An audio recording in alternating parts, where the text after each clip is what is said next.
റോഷിപാൽ കൂടി നമുക്ക് പോകേണ്ട. റോഷിപാൽ, ഈ തെരഞ്ഞെടുപ്പ് കാലത്ത് ഉയർന്ന വിഷയങ്ങൾ പലവിധമാണ്. ആ വിഷയങ്ങളൊക്കെ ഏറ്റെടുത്തുകൊണ്ടാണ് ജനം വോട്ട് ചെയ്തിരിക്കുന്നത്. അത് സർക്കാരിനുള്ള CPIM-നുള്ള ഒരു മറുപടി കൂടിയായി മാറുകയല്ലേ? സുജയ പാർവതി, നിലമ്പൂരിൽ തെരഞ്ഞെടുപ്പിന് വഴിയൊരുങ്ങിയത് തന്നെ സർക്കാരിനെതിരെ വലിയ ആരോപണവും വലിയ യുദ്ധപ്രഖ്യാപനവും നടത്തി PV അൻവർ MLA പദം ഒഴിഞ്ഞപ്പോഴാണ്. അന്ന് MLA പദം ഒഴിഞ്ഞതിന് തൊട്ടു പിന്നാലെ തന്നെ അവിടെ UDF-ഉം LDF-ഉം ഒക്കെ മുന്നൊരുക്കം തുടങ്ങിയതാണ്. ആ മുന്നൊരുക്കമാണ് ഇപ്പോൾ UDF-നെ സംബന്ധിച്ചിടത്തോളം ആത്മവിശ്വാസം നൽകിയതും വിജയപാത ഒരുക്കിയതും.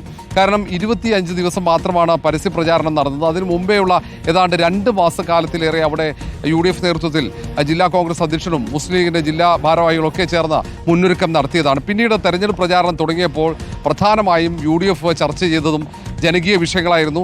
സർക്കാരിനുമായി ബന്ധപ്പെട്ട ഒട്ടേറെ വിമർശനങ്ങൾ ഉയർത്തിക്കൊണ്ട് പ്രത്യേകിച്ച് വനമേഖലയിലെ പ്രശ്നങ്ങളും അവിടെ വന്യജീവികളുടെ ആക്രമണവും ഒക്കെ ചർച്ച ചെയ്തു. സാധാരണക്കാരനെ ബാധിക്കുന്ന ഒട്ടേറെ വിഷയങ്ങൾ, സർക്കാർ സ്വീകരിച്ച നിലപാടുകൾ അക്കമിട്ട് നിരത്തിയുള്ള പ്രചാരണം, അത് ഗൃഹസന്ദർശനം അടക്കം നടത്തിയായിരുന്നു. ഒരു പ്രചാരണത്തിൽ വലിയ ഓളമുണ്ടായിരുന്നില്ലെങ്കിൽ പോലും അടിത്തട്ടിൽ കൃത്യമായ പ്രവർത്തനം നടന്നു. അതുകൊണ്ട് തന്നെയാണ് സർക്കാരിനെതിരെയുള്ള ഒരു വികാരം അവിടെ പ്രതിഫലിച്ചതും. സർക്കാരിനെതിരെയുള്ള വികാരം തന്നെയാണ് ഇവിടെ UDF ജയിക്കാൻ വഴിയൊരുക്കിയതും. അതിൽ ഒരു തരത്തിലും അഭിപ്രായ വ്യത്യാസമല്ല. ഒരുപക്ഷെ ആ വോട്ട് നേരത്തെ തന്നെ വിഘടിക്കാനുള്ള സാധ്യത കൽപ്പിച്ചതാണ്. കാരണം PV അൻവർ സ്വതന്ത്ര സ്ഥാനാർത്ഥിയായി വന്നത്, അത് സമാനമായി തന്നെ ആ വോട്ട് വിഘടിച്ചു. നേരത്തെ തന്നെ UDF നേതൃത്വം, പ്രത്യേകിച്ച് പ്രാദേശിക UDF നേതൃത്വത്തിൻ്റെ കണക്കുകൂട്ടൽ 12,000-ഓളം വോട്ടിന് ആര്യാടൻ ഷൗക്കത്ത് വിജയിക്കുമെന്നാണ്. ഏതാണ്ട് ആ കണക്കുകൾ ശരിവെക്കുന്ന രീതിയിൽ തന്നെയാണ്. 15,000-ഓളം അതിനപ്പുറത്തേക്കും വോട്ട് ഒരു പക്ഷേ PV അൻവർ പിടിച്ചാലും വിജയം ഉറപ്പാണെന്ന് UDF-ൻ്റെ ജില്ലാ നേതാക്കൾ, അത് VS ജോയിയും അതുപോലെ തന്നെ AP അനിൽകുമാറും ഒക്കെ അങ്ങനെ തന്നെയാണ് അവസാന നിമിഷവും അവരുടെ പ്രതീക്ഷ പങ്കുവച്ചത്.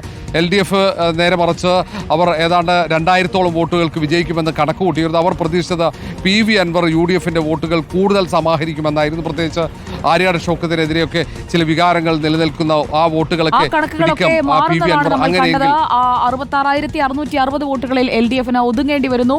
11,077 വോട്ടുകളുടെ ഭൂരിപക്ഷത്തിന് ആര്യാടൻ ഷൗക്കത്ത് നിയമസഭയിലേക്ക് എത്തുകയുമാണ്. Thank you Roshipal. നമുക്ക് ഇനി NDA ക്യാമ്പിലേക്ക് വന്നാൽ, ദീപക് മലയമ്മ, സ്ഥാനാർത്ഥിയുടെ കഴിഞ്ഞ ദിവസത്തെ, അതായത് ഇന്നലെ നടത്തിയ പ്രതികരണം വലിയ ആശയക്കുഴപ്പങ്ങൾ ഉണ്ടാക്കിയിരുന്നു.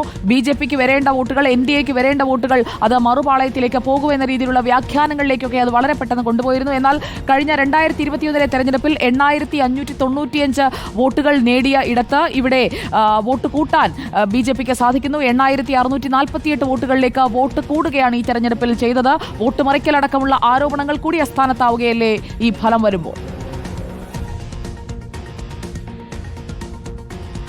സുജയ, NDA ക്യാമ്പിനെ സംബന്ധിച്ച് ആശ്വാസകരമായ ഒരു വോട്ട് കണക്കാണ് ഇപ്പോൾ പുറത്തേക്ക് വരുന്നത് എന്നുള്ളതാണ്. 53 വോട്ട് കഴിഞ്ഞ തെരഞ്ഞെടുപ്പിനേക്കാൾ കൂടുതലായി നേടാൻ കഴിഞ്ഞു എന്നുള്ളത് തന്നെയാണ് അതിനുള്ള ഏറ്റവും പ്രധാനപ്പെട്ട കാര്യമായി അവർ മുന്നോട്ട് വെക്കുന്നതും. കാരണം കഴിഞ്ഞ ദിവസമാണ് റിപ്പോർട്ടർ TVയോട് തന്നെയാണ് സ്ഥാനാർത്ഥിയായിട്ടുള്ള അഡ്വക്കേറ്റ് മോഹൻ ജോർജ് തനിക്ക് NDA-ക്ക് വിജയസാധ്യതയില്ലെന്ന് കണ്ട ചില വോട്ടുകൾ LDF-നെ പരാജയപ്പെടുത്തുന്നതിന് വേണ്ടി UDF-ലേക്ക് മറിച്ചു കുത്തി എന്നുള്ളൊരു കാര്യം പറഞ്ഞിട്ടുണ്ടായിരുന്നത്. അത് പിന്നീട് വലിയ ചർച്ചകളിലേക്ക് പോയി. അതോടുകൂടി NDA ക്യാമ്പ് ഒരു ആശങ്കയിലാകുന്ന സാഹചര്യം ഉൾപ്പെടെ രൂപപ്പെടുകയും ചെയ്തിട്ടുണ്ടായിരുന്നു. എന്നാൽ ആ ഒരു ആശങ്കയ്ക്ക് അടിസ്ഥാനമില്ല. ആ ബേസ് വോട്ട് അവിടെ തന്നെ ഉണ്ട് എന്നുള്ളത് ഉറപ്പിക്കാൻ കഴിയുന്ന, അല്ലെങ്കിൽ അതിൽ അല്പം കൂടി മികച്ച ഒരു പ്രകടനം കാഴ്ചവെക്കാൻ കഴിഞ്ഞു എന്ന ആത്മവിശ്വാസം നൽകുന്ന ഒരു പ്രകടനം തന്നെയാണ് NDA നടത്തിയിരിക്കുന്നത്. പക്ഷേ പ്രതീക്ഷിച്ചതുപോലെയുള്ള ഒരു പ്രകടനം നടത്തിയോ എന്ന് ചോദിച്ചാൽ അക്ഷരാർത്ഥത്തിൽ അത് ഉണ്ടായില്ല എന്നുള്ളത് പറയേണ്ടിയും വരും. പ്രത്യേകിച്ച് ക്രൈസ്തവ മേഖലയിൽ നിന്നുള്ള കൂടുതൽ വോട്ടുകൾ സമാഹരിക്കുക എന്നുള്ള ലക്ഷ്യം വെച്ച് തന്നെയാണ് NDA ക്യാമ്പ് കൃത്യമായി പ്രചാരണ പരിപാടികൾ നടത്തിയിട്ടുണ്ടായിരുന്നത്. സ്ഥാനാർത്ഥിയെ അവതരിപ്പിക്കുന്നത് പോലും അത്തരത്തിൽ ക്രൈസ്തവ മേഖലയിലെ വോട്ടുകൾ ലക്ഷ്യം വെച്ചുകൊണ്ടായിരുന്നു.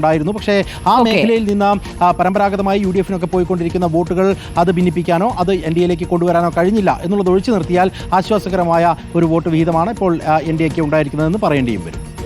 വിവരങ്ങൾ നൽകിയത് ദീപക് മലയമ്മയാണ്. ഒപ്പം നമ്മുടെ ടീം നിലമ്പൂർ സ്ക്വാഡ്.